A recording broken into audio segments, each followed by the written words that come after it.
Bonjour madame. Une file d'attente à la boulangerie, le petit village de Saint-Jouvent attend ça depuis un an. D'accord, parfait. C'est trop cool, j'adore.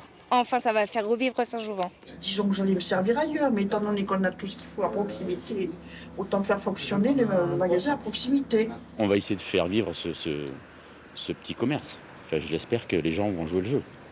Taher, originaire de Tunisie, a obtenu un CAP boulangerie en 2021. Une baguette ordinaire pas trop cuite. Une baguette ordinaire pas trop cuite. Malgré les difficultés du secteur ces derniers temps, il s'est lancé avec optimisme dans cette reprise, un projet dont il a toujours rêvé. On est très contents et les gens ici sont très contents, sont accueillants, sont souriants. On est venu dans une situation un peu difficile avec beaucoup de fermetures suite à la hausse des prix de l'énergie, de la farine.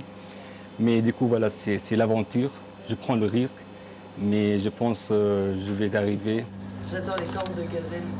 Ce commerce, il le tient avec son épouse. Monsieur fabrique le pain, madame les pâtisseries.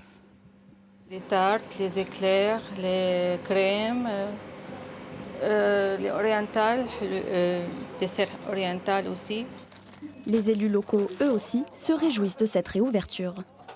Quand le bourg n'a plus de commerce, il n'y a plus aucune raison pour les gens de venir au bourg. Et bon, heureusement, ce commerce est en face de l'école, mais la commune de Saint-Jouvent dispose déjà de peu de commerce parce que c'est une commune très éclatée. Les locaux appartiennent à la communauté de communes. Pour reprendre cette boulangerie-pâtisserie, le couple a investi près de 60 000 €.